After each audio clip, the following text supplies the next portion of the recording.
descripción y diálogo son tres tipos de textos distintos, ¿sí? A ver, la narración, ¿qué era? Una historia. Una historia, ¿sí? Cuando yo cuento una historia, a ver, por ejemplo. Bien, eso. Cuento una historia personal, esa es una narración, ¿sí? Sí. Bien. ¿Las narraciones siempre son historias reales? No. No, a ver, ¿qué pasa? Puede ser ficción. Este texto. Una biografía es una historia de vida de una persona. Alguien cuenta la historia de vida de una persona. También tiene elementos de la descripción. Es una historia de vida, pero también puedo describir cómo es el personaje, cómo es el lugar donde vive. ¿Sí? ¿Estamos hasta ahí? Sí. Bien, para que nos vaya quedando claro. ¿Podemos copiar este cuadrito acá? No.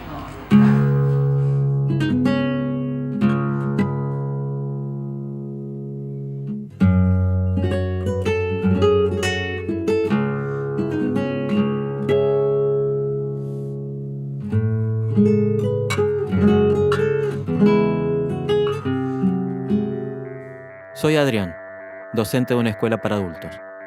Desde hace algunos años las cosas en mi ciudad, en los barrios, cambiaron.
John lo conozco desde que estaba en la panza de la mamá por haber sido maestro de Luciana, de su hermana, y en el momento que comienza la escuela primaria le toca estar conmigo y lo tuve desde primero hasta tercer grado. Así que sí, lo conocí desde siempre, tuvimos siempre muy buena relación con él, con la mamá, con la abuela, que era la que también muchas veces lo llevaba. ¿Cómo se manejaba él dentro del aula, de la escuela, con sus compañeros? Se esforzaba muchísimo y por lo tanto siempre no era de los que se iba a quedar callado, digamos, e iba a pedir ayuda. Era de los que te mostraba el cuaderno permanentemente, podías hablar y además era muy compañero de sus compañeros, no solo en el aula sino también en los recreos. Cuando salíamos a los recreos él siempre estaba corriendo, siempre lo cargábamos de que se despeinaba, bromeando le acomodábamos el pelo con las maestras y siempre hay algo de que me acuerdo que creo que fue en segundo grado y tercer grado, aparece Gerardo en la escuela con el brazo enyesado y todos nos entramos a preocupar y a decir qué hacemos con este nene tan inquieto con el brazo enyesado. No, pase. Y bueno, en esa etapa fue cuando fueron a tomar la foto escolar, aparece Gerardo con su bracito y el yeso y el único recuerdo que me quedó de Gerardo es la imagen, la foto que me quedó de Pichón es justamente de la etapa que está con el brazo enyesado. Bien. Y después pasó otros grados, estuvo con otras maestras y en algún momento deja de asistir. Sí, él estando en quinto grado se enferma la abuela, que era un referente muy fuerte para toda la familia, y fallece la abuela y a la semana fallece el abuelo y eso fue un golpe muy grande para todos, pero ahí ya deja la escuela en quinto grado, sexto grado, porque se tuvo que hacer cargo de la familia. Y lo volví a ver, la última vez que lo vi, Yo ya estaba en San Francisquito trabajando. En realidad fue a hablar conmigo porque quería asesorarse respecto a escuela secundaria. Pero tenía que terminar la primaria y que realmente lo vi a un chico contento y a un chico lleno de proyectos.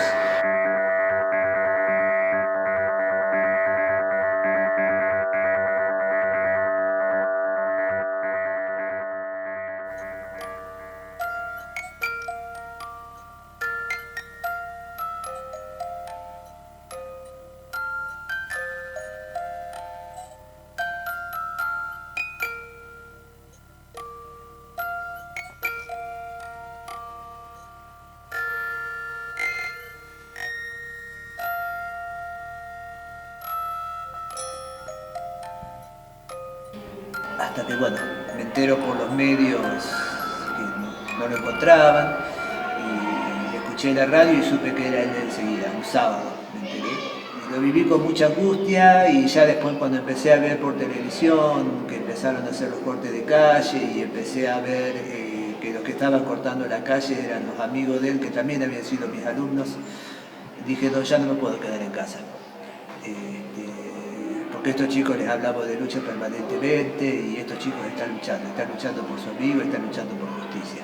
Uno de La Lata me comenta la situación que tiene con la policía, no hay uno que no haya estado, aunque sea una noche en un calabozo y ellos no pueden explicárselos por qué. Y ellos entraron al calabozo y salieron, Pichón no salió.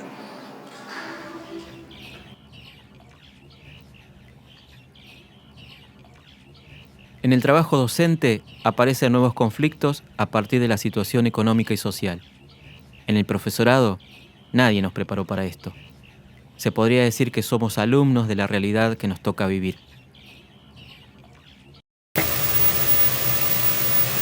Apareció un documento clave para el esclarecimiento de la muerte del joven rosarino Gerardo Escobar.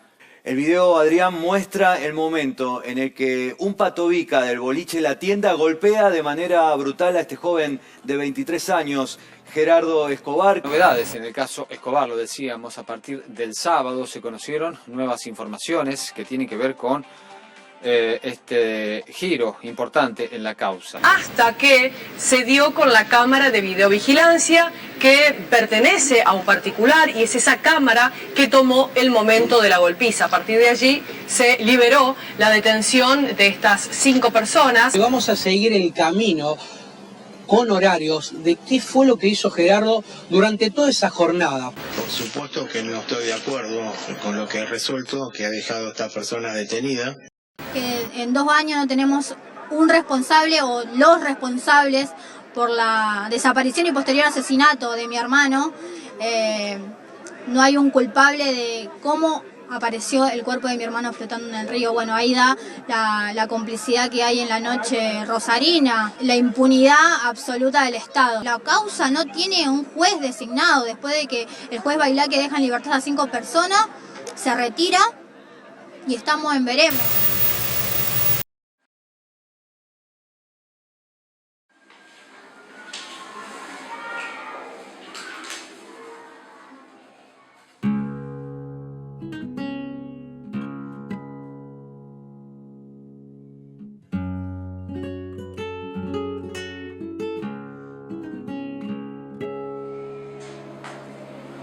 Tenían inglés también ustedes, ¿no es cierto? Sí, teníamos inglés.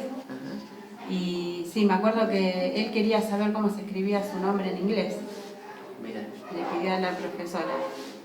Bueno, le dijo a la profesora, tu nombre se escribe Gerard, le dijo en inglés. Así de que se lo escribió para que él lo pudiera,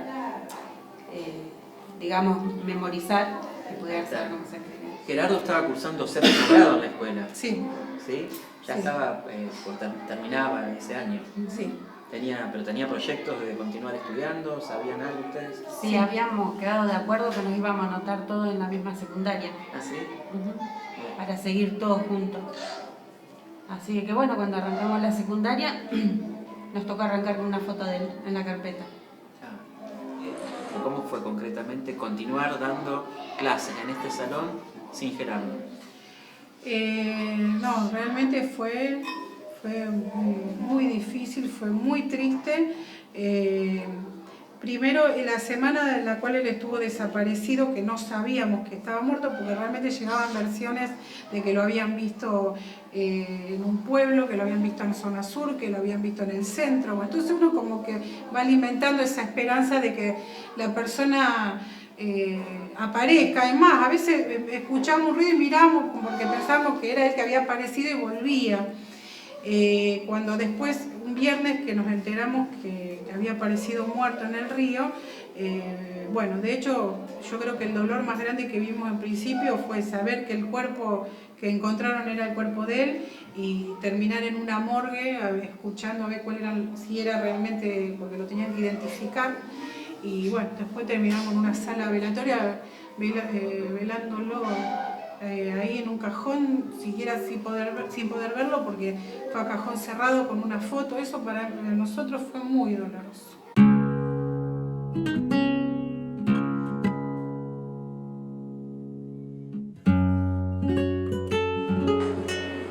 Y hace 12, 13 años que empecé en esta modalidad y trabajé por todos lados. Trabajé en la escuela de pueblos originarios, trabajé en institutos de rehabilitación, en cárceles, en barrios de la periferia, pero la verdad, compa, que esto es lo peor que me pasó, no estaba preparada.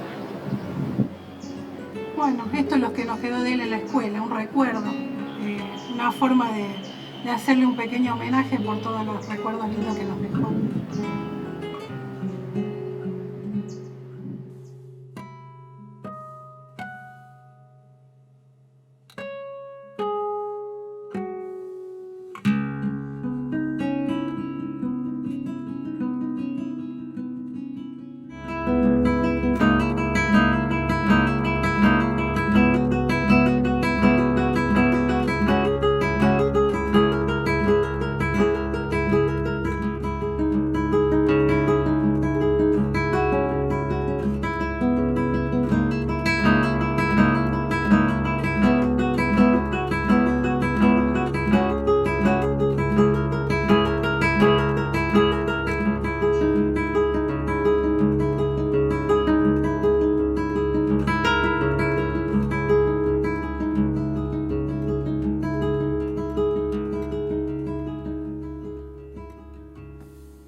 ¿Cómo era un día de trabajo en la cuadrilla de Pichón? No sé cómo lo llamaban ustedes.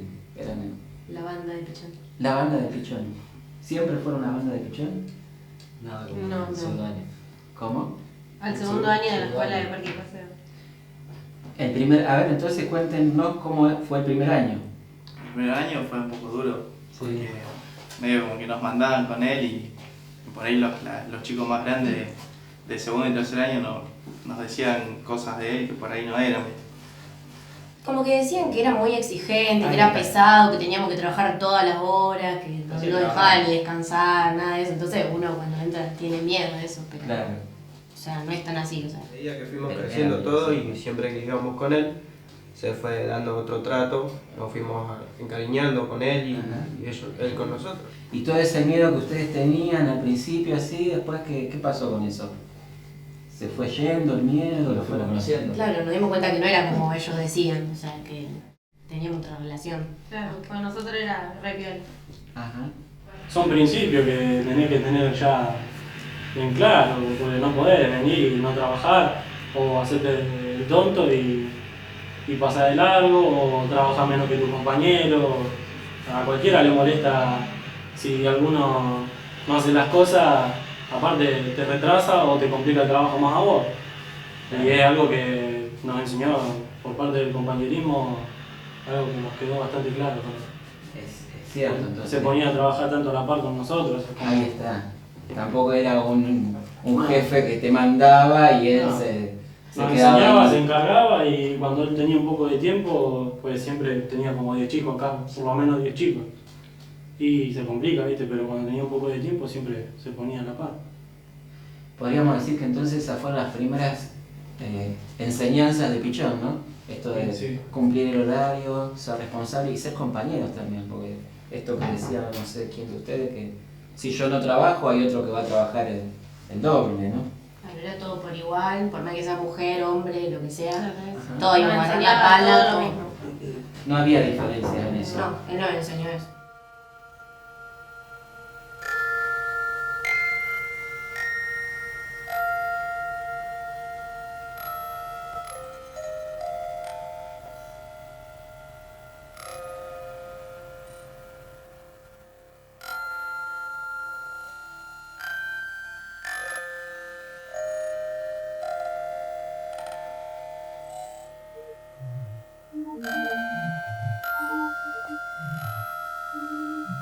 Soy amigo de la infancia, soy como un hermano de él, que si bien él se crió solo, porque él se crió prácticamente solo y el esfuerzo fue de él, el mérito fue de él, y el llegar a donde llegó fue únicamente de él. Si bien estábamos, o sea, él estuvo siempre con mi familia, siempre compartió mi casa, la mesa, mi mamá le decía hijo, y bueno, y gracias a eso, él pudo saber lo que era, como quien dice, una familia. Y bueno, y a través de eso fue practicando con el tiempo, con gente, y ser sociable le costaba mucho. A él le costaba mucho ser sociable. Y los chicos lo ayudaron mucho a eso, a ser abiertos, a charlar, a decir, che, mirá que esto no se hace así, fíjate de esta manera. Cosa que él, si no los hubieras tenido a ellos como para enseñarle, quizás no lo podía hacer. Esto que ustedes cuentan lo escuchamos de varios compañeros que nos dicen eso, de que él insistía para que, además de que trabajen, de que sigan. Sí, para que progresen. Más allá de estudio, te lo decía también acá mismo. Suponete, de pasar de su cuadrilla a pasar en una oficina, él sí, te va a ir re bien, era como re que te apoyaba, que te va a ir bien en tal lugar, o seguir actuando así, que vas a estar en otro lugar mejor. No era que querían que se queden solamente ahí con él. Sí. Si había una oportunidad para mejorar, como que insistían. Veo este lugar que está lleno de fotos, de recuerdos, de Pichón. ¿Esto lo armaron ustedes? ¿Cómo? Y más allá de la foto, como que esta oficina siempre tiene algo que lo recuerda. Desde cuando hablamos con algo, ¿te acordás lo que hacía Pichón? O lo que decía. O más allá de eso, el mate. Él amaba este mate, nosotros no nos gustaba este mate y después todos amamos el mate. Y es un mate que ya es viejísimo, pero que por el recuerdo, por el cariño, nadie lo va a dejar de usar.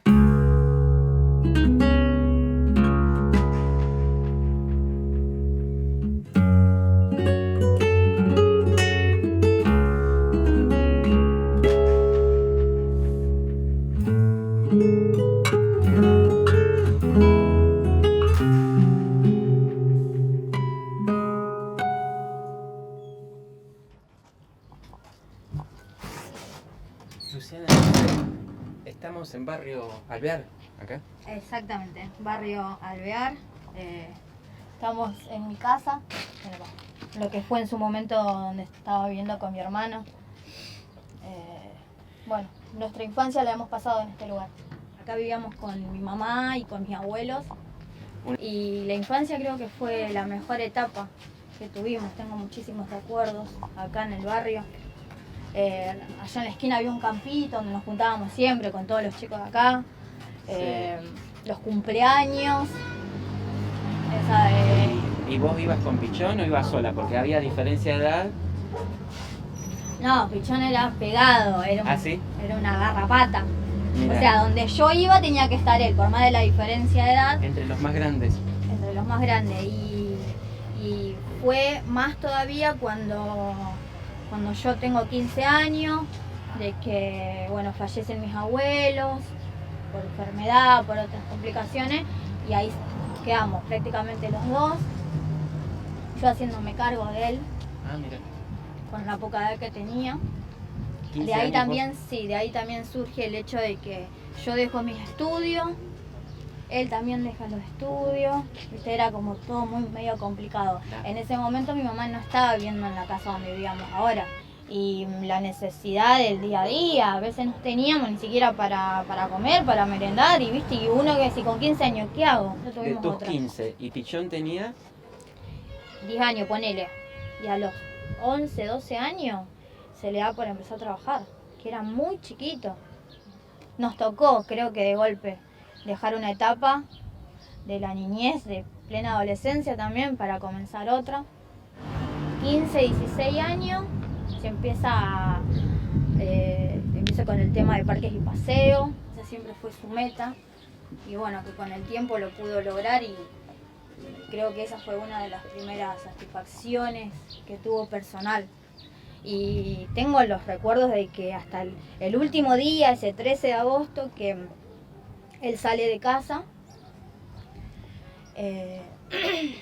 un ratito antes me pregunta si tenían los chicos para comer. Yo le dije que no tenía un peso, y decide, va, le compra comida, le deja el postre, todo, y o sea, siempre digo que hasta el último día que nos vimos, que estuvo conmigo, que estuvimos en esa casa, se preocupó por los sobrinos. O sea, ese es uno de los lindos recuerdos que me quedan. Son recuerdos lindos, feos, tristes. Luciana, ¿qué cambia en tu vida a partir del 14 de agosto del 2015? Creo que hay dos Lucianas desde el 14 de agosto. Está la Luciana, que en su momento era solamente la mamá que se ocupaba de los chicos, de que vayan a la escuela, de que coman, todos los quehaceres de la casa. Y después florece la Luciana que sale a exigir justicia, militar en las calles, que quizás siempre estuvo la militante, lo que pasa es que me tuvo que quizás pasar algo. Hay dos clases de militantes, están los que lo hacen por vocación, porque eligen ese camino, y bueno, están estas militantes que lo hacen por un pedido, pero después florecen las diferentes ramas de la militancia, de estar con los pibes en los barrios, de pedir justicia. Yo siempre digo que mi hermano dejó muchísimas huellas en la ciudad, nosotros las seguimos marcando. ¿Cuándo fue? ¿Vos te acordás del primer día que saliste a la calle a reclamar justicia? ¿Cuándo fue? ¿Dónde? La búsqueda comienza con los amigos. Comienzan que yo les digo, mira, me acerco a alguien, a uno de los amigos, Pichón no apareció, me parece muy raro. Se empiezan a comunicar entre ellos, empiezan a armar una volanteada, y yo no sabía qué hacer. Hasta que un día lunes me voy a la puerta de Fiscalía, que ahí se juntan todos los compañeros de la municipalidad, de Parques y Paseos, y ahí como que comprendí que ya estaba empezando el hecho de que estaba exigiendo, ya no solamente en las calles de las cuadras de mi casa, sino que ya estaba exigiendo a una fiscalía que me den una respuesta. Y bueno, así fuimos construyendo este camino hasta el día de hoy que me encuentro allá. Son 24 meses de lucha, como decíamos días atrás, 24 meses teniendo memoria, queriendo la verdad y exigiendo la justicia.